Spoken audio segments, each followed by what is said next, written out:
This is what the new income tax return form looks like. More than 540,000 taxpayers in the Newcastle region are required by law to answer all the questions in the 6-page document. According to the Deputy Commissioner of the Newcastle Taxation Office, Ted Withers, there's been some dramatic changes. From the market research that we've done, we find that people generally believe it is much easier to fill out. It's easier to follow. People will need to work right through the form and answer yes or no to every question on the form, whereas previously people have chosen which questions they want to answer and which questions they don't need to answer. And that, of course, has meant that on occasions all of the information hasn't been given to us. How long have people got to fill in the tax form, and how long have they got to wait until they see the fruits of its return? We would be asking people to get their returns into us as early as possible. First in, best dressed. We would be looking to get refunds out very quickly for those people who lodge the returns early in July. For those people who lodge later than that, they will have to wait longer as the queue gets longer. The emphasis on this year's tax return form is simplicity. The changes have been made to make the form easier to fill in, and next year even more amendments are planned. The main change that will affect people for next year is that for expenditure incurred from 1 July this year, in respect of work-related expenses, people will need to provide substantiation. That is, they will need receipts or other documentary evidence to prove that they've spent the money. And anybody who's in that situation should really be familiarising themselves with that rule now.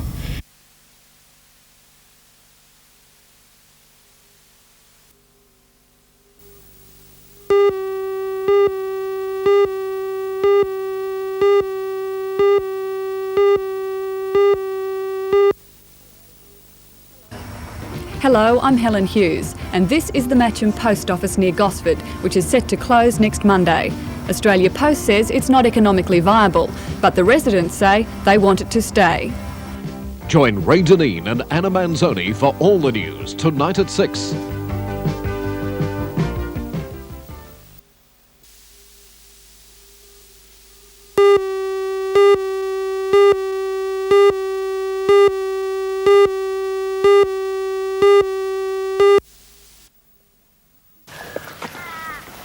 Christy Robertson has one big love in life, and that's her pony Frisky. But on Thursday, the curly-haired 8-year-old will be leaving her home at Kinbar and flying to New Zealand for a critical heart operation. The Robertsons need $17,000 to cover the costs. It will be Christy's third operation, and her parents have sacrificed everything. They've taken out a bank loan, and with the help of close friends and the community, they've managed to raise just a third of the amount needed. Christy's operation is complicated due to the fact that her lungs are smaller than normal, but it's a similar result to the Blaylock shunt surgery done 4 years ago that her parents are hoping for. The operation was successful. Whether it's life-supporting or not, we don't know, but the operation itself and the quality of Christy's life for these last 4 years have been good. Heart surgery on children in Australia is still relatively new. In fact, the number of surgeons that could carry out the type of operation that Christy needs could be counted on one hand, and that's why she's had to travel overseas. I guess there are some things which just can't be done here. I think that's relatively limited. There are some patients who, out of desperation, perhaps might seek a second opinion overseas, and perhaps there are some surgeons who are able to offer alternative treatments to patients who might be considered not suitable for surgery here. Christy's parents say she will ultimately need a heart-lung transplant, but that too will mean seeking the expertise overseas. But for Christy, it's a matter of taking one operation at a time. What do you think about having a heart operation? It's going to make me better, much more stronger with the other kids to play with.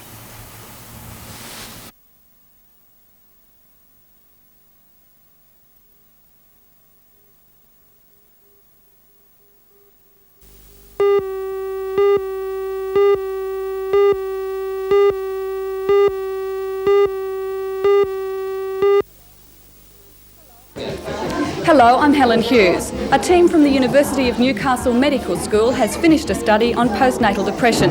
For the first time, the study has shown a link between a hormone in the body and mood changes before and after pregnancy. Join Ray Deneen and Anna Manzoni for all the news tonight at 6.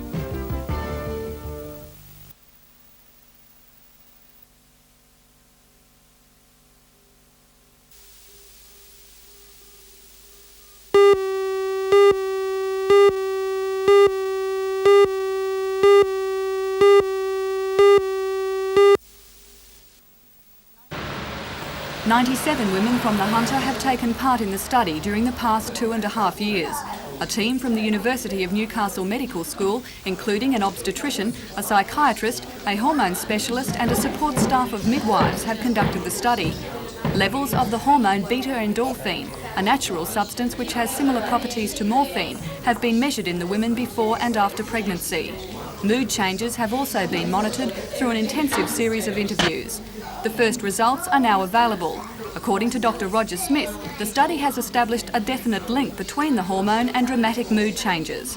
For the first time, we've been able to show that the fall in the level of the hormone beta-endorphin is associated with the change in mood in women after they deliver their baby. The study also suggests that women fall into two different categories: those who suffer from depression before childbirth and those who suffer postnatal depression.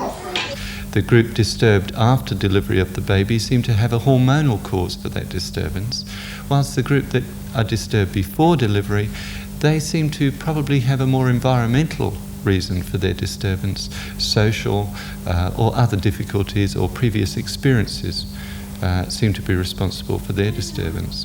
Have these results occurred in any other studies to date? Our results on hormonal changes and the association with mood disturbance are the first demonstration of such a change in the literature. The results on two different groups of women have been suggested by earlier studies, but ours is the biggest study in the area. The team hopes to confirm these results in a larger study. If successful, they then hope to devise a treatment within 3 years to minimise the effects of mood changes.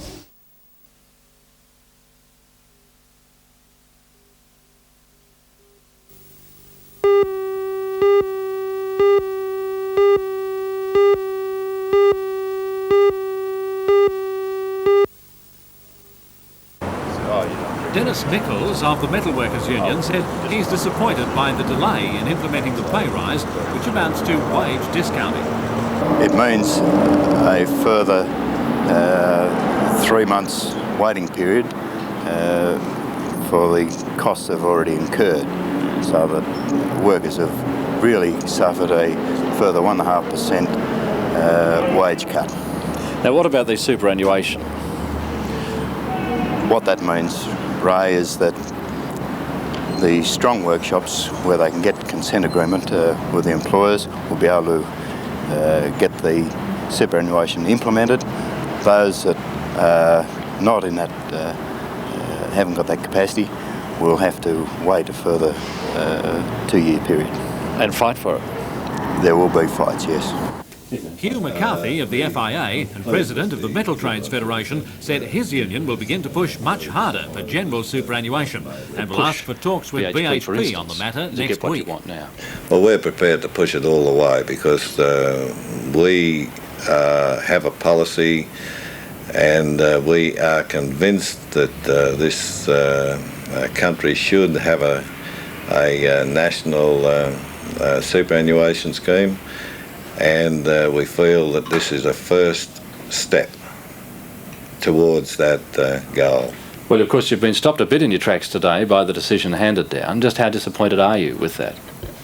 Well, I'm disappointed that the full bench made the decision it did, but we've had decisions against us before, and that has not in the past and won't in the future deter us from reaching that goal.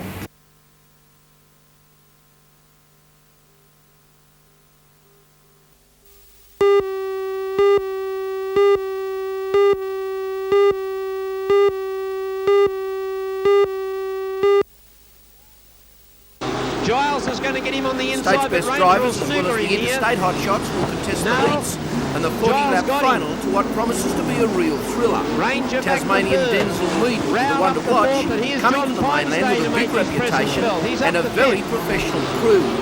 The locals Cowboy Lupin, John Pine, Alan Ralph Butcher, Ranger one. and company are certain to pull out all stops to contain the Apple Walter Isle Giles, Charger. two. Street Soxaland, Also hot sent rods, on their UFOs, way. sprint cars And and it's the stock cars 41 of will Glenn also Sheehan feature getting into on the trouble in the middle Motordrome of the program. pack.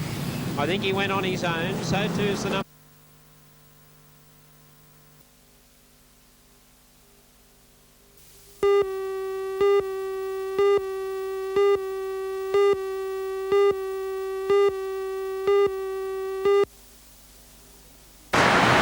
The Institute offers a support network for the families of deaf and blind people, as well as providing services such as braille lessons and a well-stocked braille library. 50 people from the Newcastle region attend the Institute, but according to coordinator Rhonda Eddy, most will have to move to Sydney when the time comes to search for jobs. It's extremely difficult. They've had to go to Sydney in the past, but we would like to see them placed in Newcastle. We have one client recently was placed at Royal Newcastle Hospital and is working very well up there, but we would like to see more of our clients stay in Newcastle with their families. 20-year-old David Aviard lives with his family at Fern Bay. For the past 2 weeks, he has gained work experience at the Westpac Bank in Hunter Street. Accompanied by his guide dog Quentin, David has adapted to his new environment with ease, mastering the use of a specially designed switchboard. Well, when a call comes in, I reach across it and there's these little pins that come up and I know whereabouts it is and I'll press it and answer it. Good afternoon, Westpac Newcastle. David considers his Just a on-the-job moment, training please. invaluable and has shown there is very little he can't do. Rhonda Eddy agrees that finding work is a major priority for many young people attending the Institute. It's as important as a normal person, I should imagine, because it's the old story of self-esteem and pride in one's work and knowing, well, they're capable.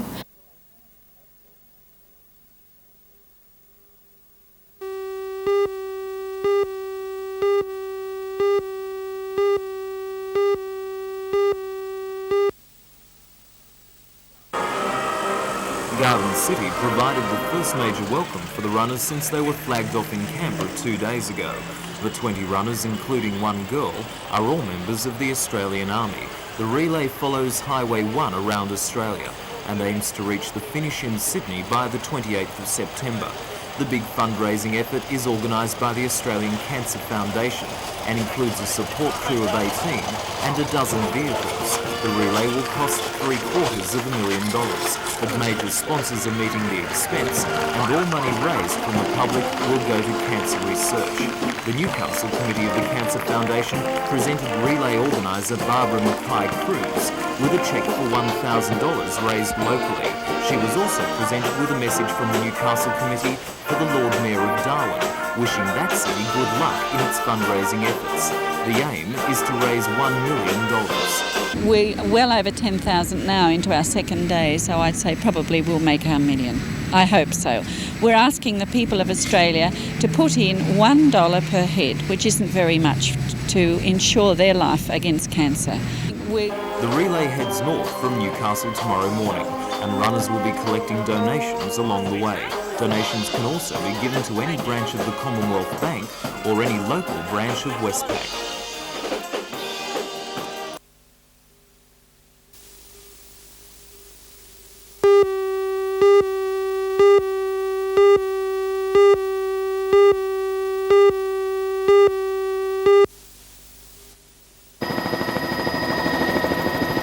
The accident happened at 20 to 9 on the Strait stretch of the New England Highway, 5 kilometres south of Muswellbrook. The Newcastle-based Blue Ribbon luxury coach was taking bowlers from the Hamilton Bowling Club to a carnival at Gunnedah when it and a Holden utility collided head-on. The 3 people in the utility died instantly. The bus then careered off the highway, mowing down a number of trees and crashing through a fence before coming to a halt more than 100 metres from the point of impact. Although extensively damaged, no one in the bus was seriously injured. The driver and 5 passengers were taken to the Muswellbrook Hospital for treatment, while it's believed many of the remaining bowlers continued on to Gunnedah. The utility was left virtually unrecognisable, a crumpled heap of metal, its roof reefed off and its cabin twisted and torn. Police say the occupants, whose names have not been released, were a man and woman in their 50s and a male in his early 20s. Police investigating the accident say they're mystified as to how it happened and equally as puzzled that the number killed was not higher.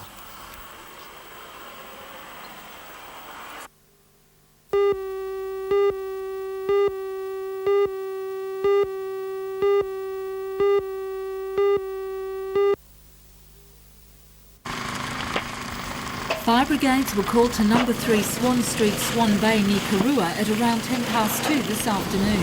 It took the Raymond Terrace Brigade and members of the Port Stephens Bushfire Unit an hour to put out the flames. During that time, the 9-room timber and brick house was completely flattened when the walls and tin roof collapsed. And this twisted metal frame is all that remains of the family caravan which was parked in the yard.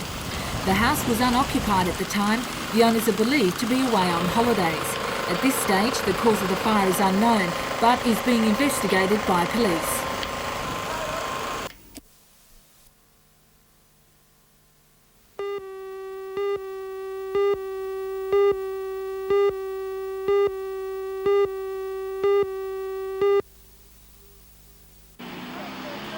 At the Ringwood course north of Raymond Terrace, the Dirt flew as the second day's action in the Tri-Series for operators took place. This form of motor racing is the most recent addition and is becoming more popular and demanding by the year. The Newcastle area boasts Yokohama teammates Neville Boyes and Harold Gill, who currently lead in the Australian Championships. The wild-looking machines reach and keep up some pretty quick speeds through some rough country at times. The local course, with its uphill and downhill legs, is highly regarded. Kempsey drivers Mark Trees and Doug O'Connor took first and second, with Tony Guy of Newcastle third in today's big race. On the mountain, 250 karts turned up for the second of 5 heats in the New South Wales Grand Prix series. Karting has come a long way from the days of 2-stroke lawnmower motors and homegrown frames to become a sophisticated form of motor racing. You may be surprised to know that the top flight modern machine is a scaled-down Formula One racer with a high-speed capability. Former world champion Nelson Piquet and many other top flight drivers graduated from these little flyers. Today's meeting was marred by a bad accident that saw a kart lose brakes and career across midfield before becoming airborne and taking out driver Kerry Pearsall of Sydney, who finished in the Royal with head and chest injuries.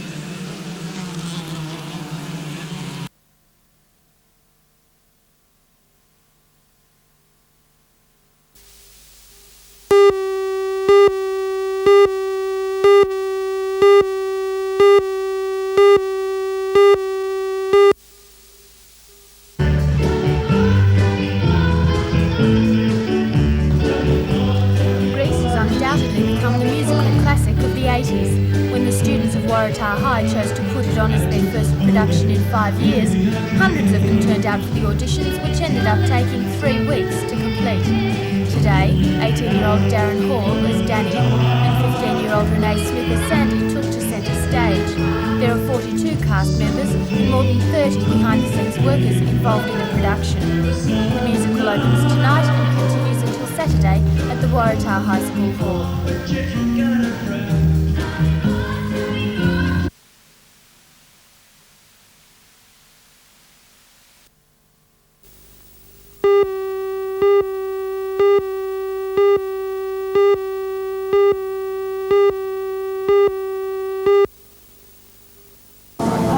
About 300 small business proprietors have rallied so far to express their discontent with the federal government's taxation policies. Now the mock funeral procession, complete with the body of small business, will march to the Hunter Street Mall, finishing at the taxation office. Small business proprietors say this is just the start of their campaign and they'll be meeting again tonight to formulate fresh strategies.